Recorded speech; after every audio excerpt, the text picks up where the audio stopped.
Olá pessoal, espero que estejam bem, né?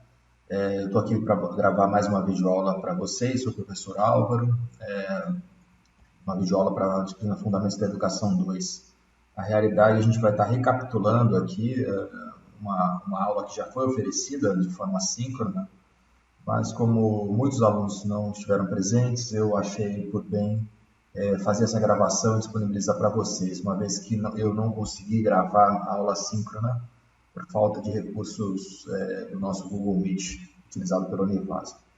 Então, eu vou fazer essa gravação e deixar disponível para vocês, tá? A gente falou, né, a gente está abordando aí a questão do ciclo de políticas, currículo e educação física, e agora a gente está falando, né, do ciclo, da parte do ciclo de políticas que diz respeito ao contexto de influências, né? E essa videoaula vai abordar especificamente a questão da pedagogia das competências, né? Como essa ideia de competências passou a habilidades e competências passou a vigorar, né? Passou a se fazer presente de forma muito forte, né? Nas políticas educacionais, nos currículos, nas prescrições curriculares, né? E como boa parte dos documentos curriculares atualmente fala, né, em competências e habilidades ao invés de falar em conteúdos. Né? Então, isso tem gerado uma influência muito forte, né? Essa ideia das competências tem gerado uma influência muito forte na definição de como vai ser os currículos, né, as prescrições curriculares, a construção dessas prescrições, né? E aí isso vai impactar, obviamente, né, nos currículos que chegam nas escolas, né, e na forma com que os professores e alunos vão estar precisando realizar adaptações na condução dos processos de ensino e aprendizagem. Então, a pedagogia das competências, né, primeiro eu vou falar da origem dela, né, ela tem origem na qualificação profissional, né, na ideia e no modelo de qualificação profissional, né, que era uma forma de dar qualificação através da educação, do ensino, para os futuros trabalhadores. Né? Então, no bojo das transformações sociais ocorridas ao longo do século XX, né, especialmente as laborais, né, as do trabalho, a pedagogia das competências reafirmou, né, e superou a pedagogia das qualificações. Então, o objetivo dessa videoaula é explicar isso. Né? Então, a educação deveria dar suporte à formação das qualificações necessárias para os trabalhadores ocuparem os postos de trabalho existentes. Essa é a lógica, né, frisando aqui, da qualificação profissional. Né? Então, na qualificação profissional, tinha essa relação entre escola, formação, né, profissional e atuação no mercado de trabalho, né, uma relação direta. A, a, a pedagogia, né, a ideia de qualificações profissionais, né, tem três dimensões. A primeira dimensão da qualificação profissional diz respeito à dimensão conceitual, né? E essa dimensão guarda relação, ela tem relação com a aprendizagem formalizada pelos sistemas educacionais, com os diplomas, né, decorrentes dessa formação. São os conhecimentos teóricos que o trabalhador necessita. Né? Então, os conceitos necessários, as informações conceituais necessárias, os conteúdos conceituais necessários para que o educando, né, adquira informações que favoreçam ele na atuação profissional, né, que permitam ele atuar em determinada profissão. Né? E a dimensão social diz respeito às regulações de mercado, né, e os associativismos profissionais. Né? Então, as profissões, né, têm suas formas de regular, de garantir as fatias no mercado para aqueles profissionais com formações específicas. Né, e aí as profissões também criam formas de controle, né, desse mercado. No exemplo da educação física, a gente tem o conselho,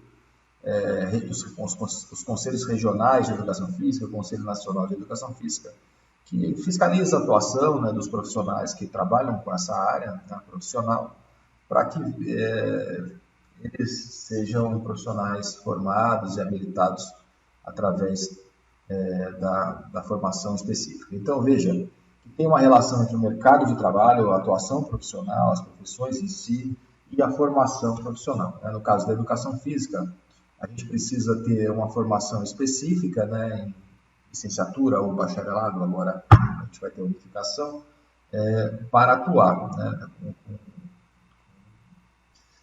com as especificidades da profissão, seja em academia, clube, escola, né? E aí o CREF, o Conselho Regional, vai fazer essa fiscalização. A outra dimensão é a dimensão experimental, muito importante também, né? Ela está associada aos conteúdos reais do trabalho, né? O que acontece no dia a dia lá do trabalho, o trabalhador em ação, né?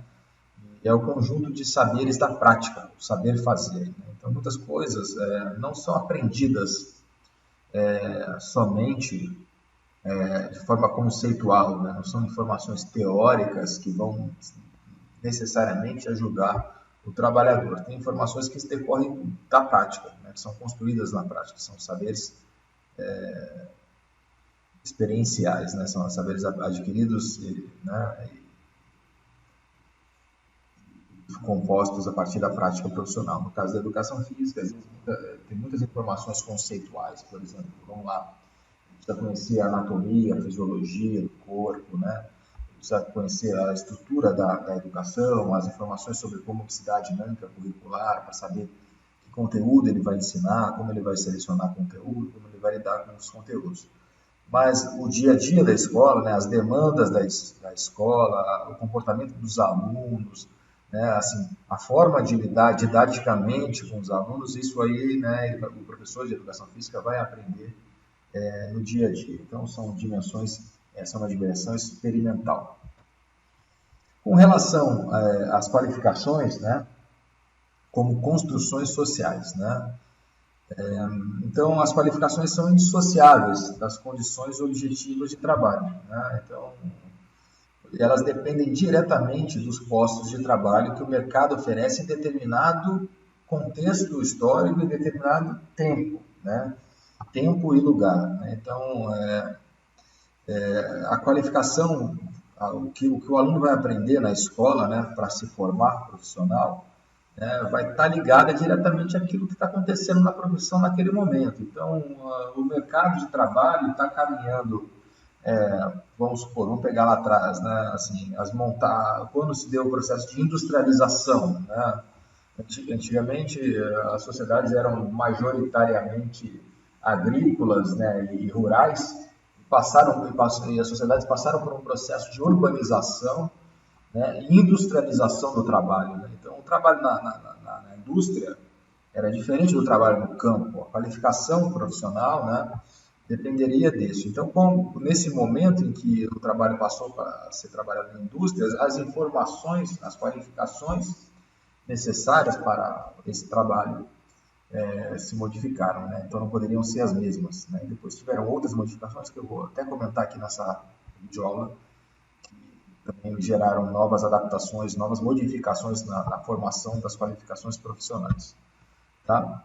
Então, as três fases do sistema social de produção, né, aqui, né? A primeira teve a fase da produção artesanal, né, que nessa fase as principais características eram a autonomia na produção, então o profissional dependia dele mesmo, né, não dependia de outros profissionais, de outros requisitos, e ele compreendia a totalidade do processo. Uma vez que ele tinha autonomia, né, ele também entendia tudo que funcionava. Então, um profissional artesão entendia desde da madeira, da compra da madeira necessária, as ferramentas necessárias, as fases da construção, vamos supor, né, eu estou falando do marceneiro, né, a construção do móvel, né, até o processo de venda, né? Então, ele era polivalente e compreendia todo o processo de produção.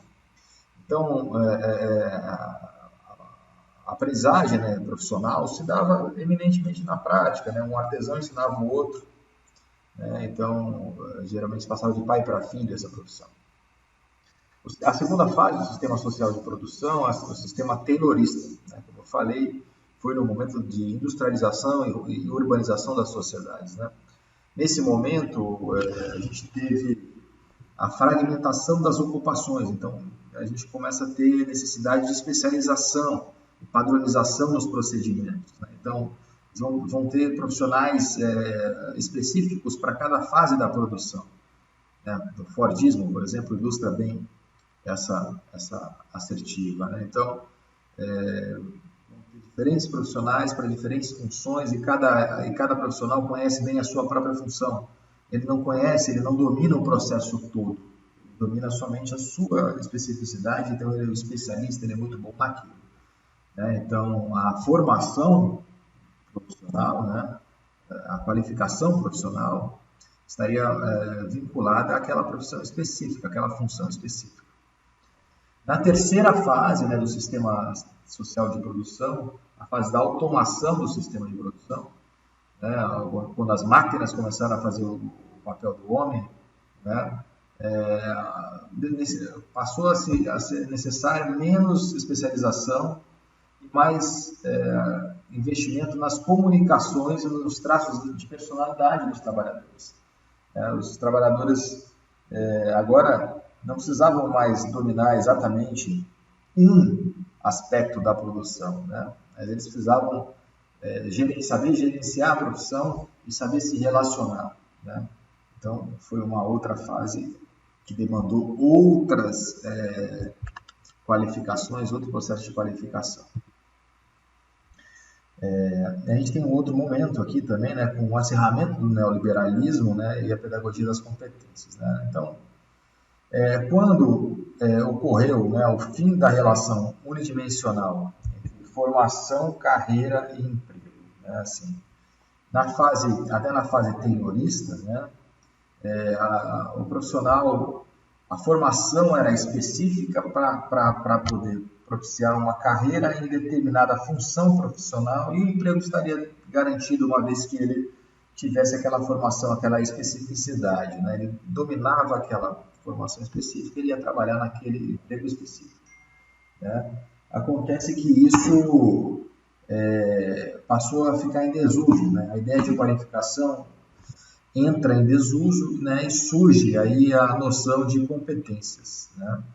Como não tinha mais o mercado se for mais polivalente, né, com a automação da produção, outras necessidades passaram a ocorrer e a ideia das qualificações foi entrando em desuso em detrimento da ideia emergente, né, das competências profissionais.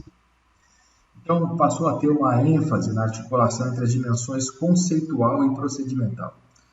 Enquanto na pedagogia, na ideia de qualificação profissional, a gente tinha 3 dimensões, né, conceitual, social, né, e procedimental, na pedagogia das competências, a gente vai ter ênfase em apenas 2 dessas dimensões, que são a dimensão conceitual e a procedimental.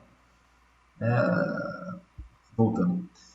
A dimensão conceitual, lembrando, está ligada às informações necessárias, aos conteúdos teóricos, vamos assim dizer, para poder atuar profissionalmente naquela profissão. Então, um técnico em eletrônica, né, vai precisar conhecer, né, vamos pegar uma outra profissão, um engenheiro, né, um engenheiro vai precisar ter grande conhecimento de cálculo, por exemplo. Cálculo é uma das linhas básicas da engenharia, né? Então, ele vai ter que ter essa informação conceitual. Mas ele tem que também ter informação procedimental, né? Como lidar com os trabalhadores da construção civil, né? Como passar as informações, como cobrar, como gerenciar uma obra, né? Então, a articulação entre essas dimensões conceitual e procedimental que são predominantes aí na pedagogia das competências.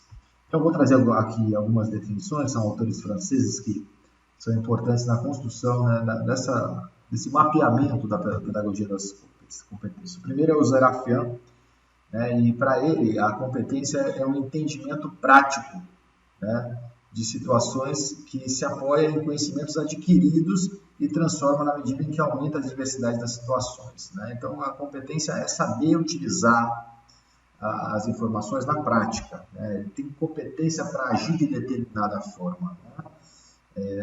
Então, mas isso demanda também saber recrutar, né, conhecimentos adquiridos, a dimensão conceitual, né, e transformando esses conhecimentos adquiridos na medida em que as situações diversas se apresentam. Então, ele conseguir colocar em prática esses conhecimentos adquiridos. Então, associa a dimensão conceitual, né, dos conhecimentos adquiridos com a dimensão prática, né, com a dimensão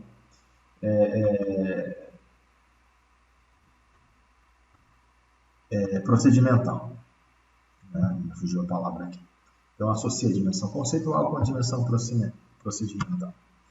E percebam que há uma secundarização da dimensão social, né? Das três dimensões das qualificações profissionais, a conceitual, social e procedimental. A dimensão social é secundarizada na pedagogia das competências.